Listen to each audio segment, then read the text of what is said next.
Assalamualaikum warahmatullahi wabarakatuh. Kami dari kelompok 1 akan mempresentasikan tentang sinar gamma. Perkenalkan, nama saya Danang Faisal Amri, presensi nomor 3. Saya Gulam Miftahul Salam, presensi 6. Saya Izauga Pradana, presensi 10.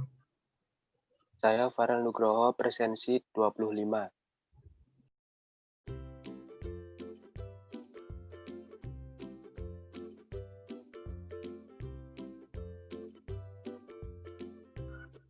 Itu sinar gamma.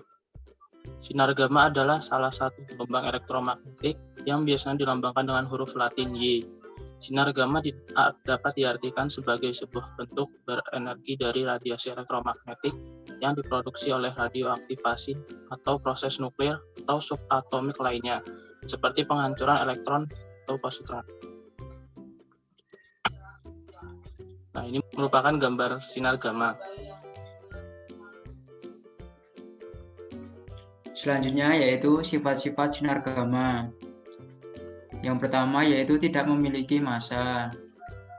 Yang kedua memiliki daya tembus yang sangat kuat, yaitu dapat menembus lempeng timbal setebal 20 cm. Yang ketiga yaitu daya ionisasi paling lemah dan tidak bermuatan listrik. Oleh karena itu tidak dapat dibelokkan oleh medan listrik. Yang keempat, berasal dari aktivitas radioaktif ataupun proses nuklir.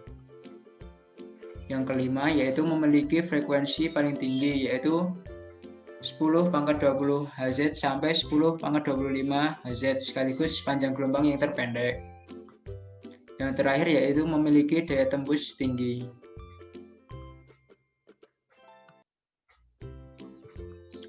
Selanjutnya, proses sinar gamma.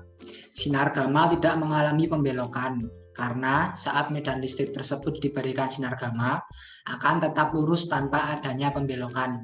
Hal ini disebabkan partikel sinar gamma tidak memiliki massa dan tidak memiliki muatan, sehingga tidak akan mencari pasangan muatannya.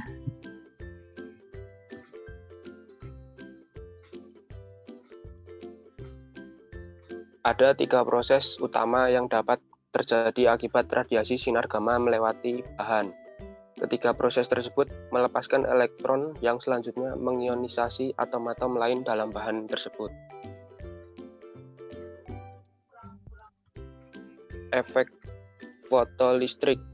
Peristiwa diserapnya energi foton oleh elektron yang terikat kuat pada suatu atom sehingga elektron tersebut terlepas dari ikatan atom. Elektron yang terlepas dinamakan fotoelektron. Efek fotolistrik terutama terjadi antara 0,01 MeV hingga 0,5 MeV. Efek fotolistrik ini umumnya terjadi pada materi dengan Z yang besar, seperti tembaga, Z-nya 29. Energi foton yang datang sebagian besar berpindah ke elektron fotolistrik dalam bentuk energi kinetik elektron dan sebagian lagi digunakan untuk melawan energi ikat elektron.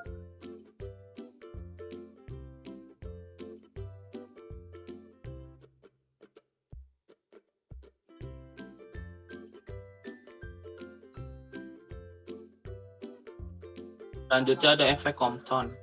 Efek yang terjadi apabila sinar gamma mengenai elektron bebas atau elektron terluar melalui suatu atom yang dianggap daya ikatnya sangatlah kecil, sehingga sama dengan elektron bebas. Apabila sinar gamma memancar ke elektron bebas ini, maka akan terjadi hamburan yang disebut hamburan Compton.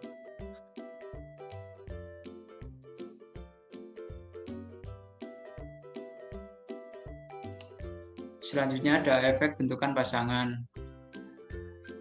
Efek bentukan pasangan ini terjadi karena interaksi antara foton dan medan listrik dalam inti atom berat. Jika interaksi itu terjadi, maka foton akan lenyap dan sebagai gantinya akan timbul sepasang elektron dan positron.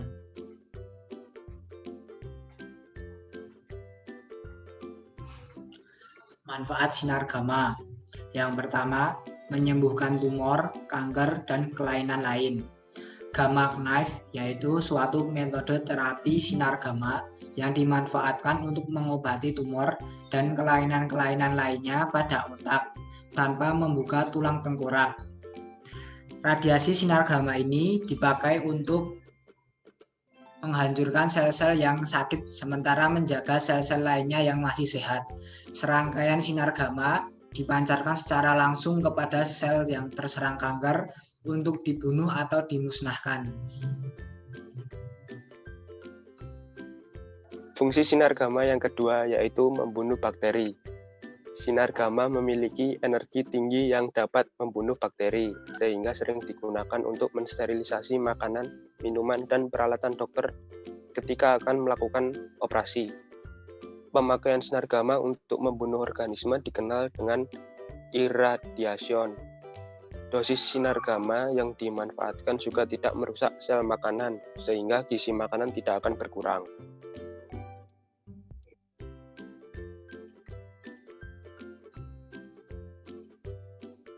Manfaat selanjutnya yaitu untuk pembentukan bibit unggul tanaman.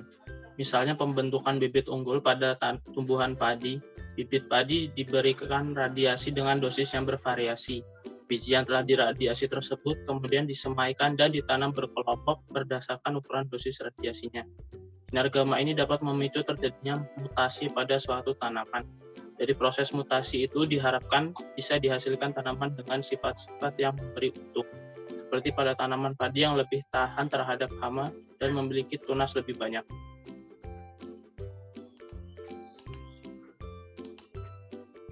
Selanjutnya yaitu ada pelacakan kebocoran pipa bawah tanah. Suatu zat yang dapat memancarkan sinar gamma dilarutkan pada air dan dialirkan pada pipa bawah tanah. Kemudian permukaan tanah di atas pipa diperiksa dengan Geiger counter. Intensitas radiasi yang berlebihan menggambarkan adanya kebocoran pada pipa tersebut.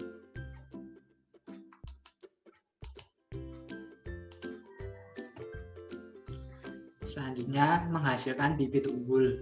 Sinar gamma dapat dilakukan untuk mengubah struktur dan sifat kromosom, sehingga menghasilkan generasi yang lebih baik dengan cara meradiasi sel atau jaringan tanaman. Peradiasian sel atau jaringan tanaman dapat memicu terjadinya mutasi, seperti terjadi perubahan jumlah kromosom atau gen yang terdapat dalam inti sel. Meradiasikan radioaktif ke tanaman induk menyebabkan ionisasi pada berbagai sel tumbuhan. Ionisasi ini menyebabkan turunan mempunyai sifat yang berbeda dari induknya. Kekuatan radiasi yang digunakan untuk mengionisasi diatur sedemikian rupa sehingga diperoleh sifat yang lebih unggul dari induknya.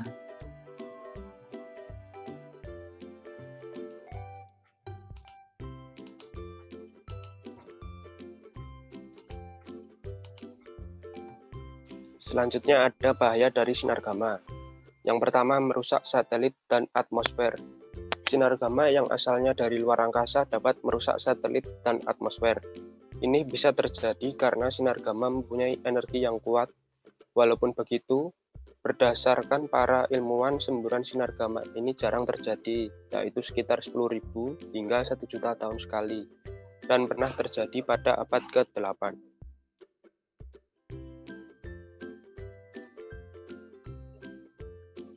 Bahaya yang kedua dapat menyebabkan kematian terbesar jika terjadi perang nuklir. Dalam ledakan sebuah senjata nuklir, banyak materi radioaktif yang tercipta. Namun sinar gamma dari fallout nuklir kemungkinan akan menyebabkan jumlah kematian terbesar dalam penggunaan senjata nuklir dalam sebuah perang nuklir. Sebuah perlindungan fallout yang efektif akan mengurangi terkenanya manusia 1000 kali.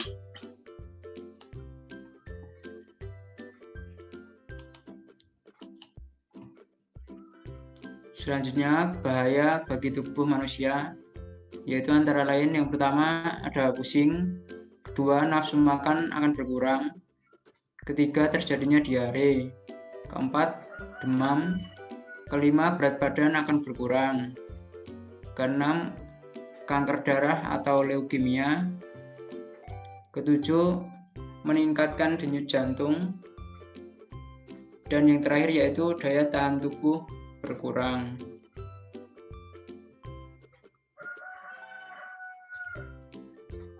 Bahaya sinar gamma lainnya. Yang pertama, dapat merusak sel normal dan menimbulkan efek samping. Yang kedua, dapat menyebabkan kanker, misalnya kanker kulit dan tulang.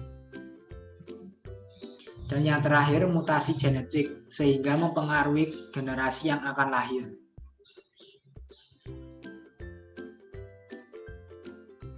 Sekian presentasi dari kelompok kami. Ada kurangnya, mohon dimaafkan. Assalamualaikum warahmatullahi wabarakatuh.